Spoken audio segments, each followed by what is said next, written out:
Assalamualaikum warahmatullahi wabarakatuh. Bismillah, alhamdulillah, wassalatu wassalamu ala rasulillah Muhammad ibn Abdullah wa la hawla wa la quwwata illa billah wa ba'dah. Yang saya hormati Bapak dosen, yaitu Bapak dosen Ahmad Muflihin, SPDI MPD, selaku pengampu mata kuliah bimbingan penulisan skripsi ingkang kaula hormati dan takzimi. Perkenalkan, saya mahasiswa yang bernama Muhammad Ainun Najib, NIM 315024002227. Kebetulan saya angkatan dari RPL, dari perkuliahan RPL. Mohon izin, di sini saya akan menerangkan sedikit atau menjelaskan sedikit tugas yang kemarin Bapak berikan, yaitu untuk mempresentasikan tentang proposal skripsi atau judul skripsi yang akan diajukan. Di sini saya membuat judul atau mengajukan judul, yaitu analisis pengaruh lingkungan sosial terhadap pemahaman agama Islam siswa. Studi kasusnya di SMP Tahfidz Duta Aswaja Kudus. Sebelumnya saya meminta maaf kepada Bapak. Ini saya rekam menggunakan HP. Kemarin udah saya coba menggunakan laptop, jadi masuk dengan Zoom. Ternyata udah saya rekam sampai awal akhir, udah jadi filenya, dan ternyata saya buka itu nggak bisa ditonton atau layarnya itu menjadi putih semua, cuma tinggal suara, itu pun suaranya nggak jelas. Jadi mohon maaf, ini saya presentasi menggunakan HP, saya rekam. Oke, lanjut. Ini juga agak tombolnya agak sulit, rusak laptopnya. Kemarin memang liburan lama di rumah, nggak dibuka, keyboardnya agak alot lagi, Pak, ngapunten. Yang pertama yaitu latar belakang singkat, uraian mengapa meneliti topik atau judul tersebut. Itu dikarenakan yaitu pendidikan agama Islam memiliki peran yang sangat penting dalam membentuk akhlak, karakter, dan pola pikir peserta didik. Proses pemahaman terhadap ajaran agama Islam hanya ditentukan oleh pembelajaran formal di kelas, tetapi juga sangat dipengaruhi oleh lingkungan sosial tempat siswa berinteraksi dalam konteks lembaga pendidikan berbasis pesantren. Lingkungan sosial memiliki ruang yang lebih luas karena siswa tidak hanya belajar di sekolah, tapi juga tinggal, beraktivitas, dan berinteraksi secara intensif dalam kultur pesantren. Pesantren sebagai lembaga pendidikan Islam tradisional maupun modern memiliki karakteristik khas berupa pembiasaan ibadah, kedisiplinan, kegiatan tahfidz, penguatan akhlak, serta interaksi yang dekat dengan santri, dengan ustadz atau pembimbing.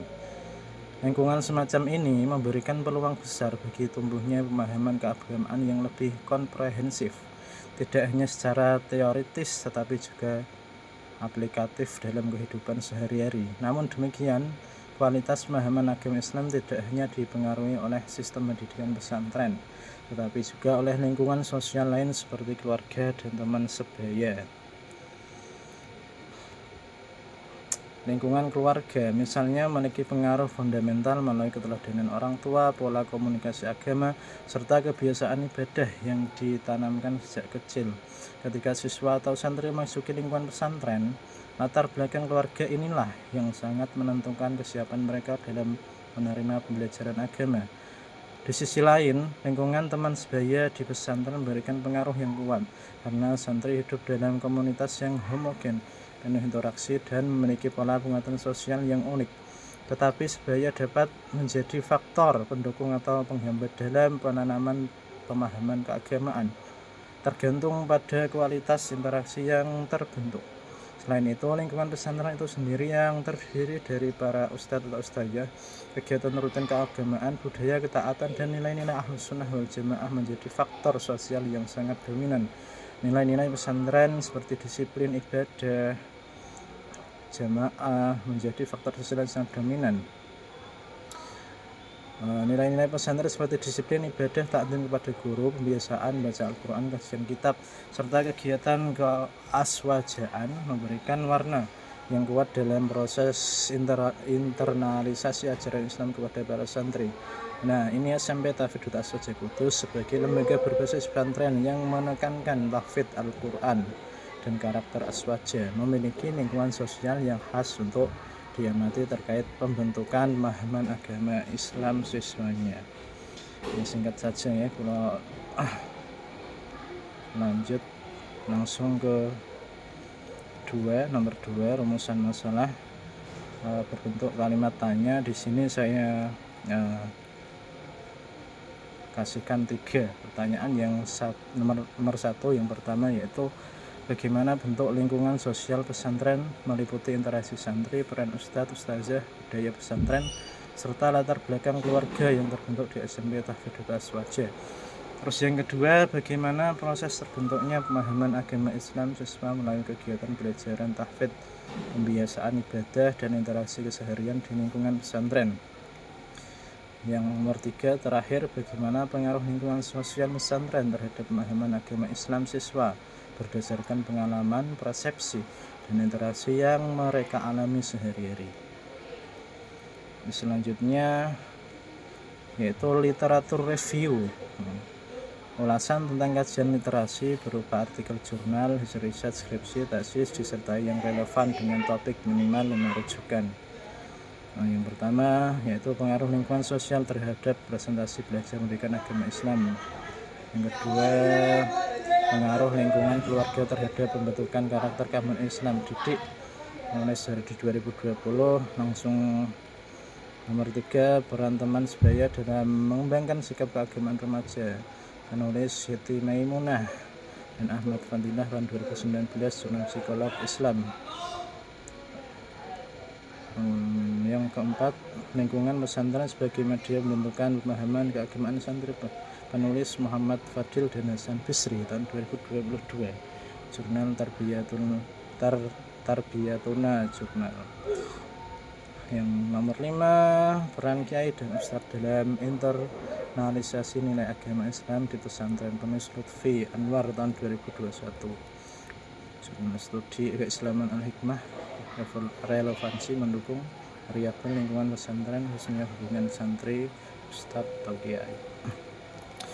Yang keempat yaitu desain penelitian, sumber data. Jadi kita ambil sumber data dengan cara menggali sumber data, metode analisis yang pertama yaitu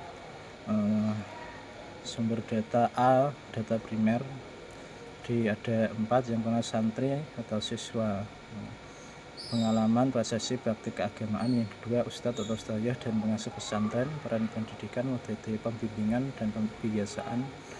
Nomor 3, orang tua atau wali, latar belakang keluarga, pola asuh agama.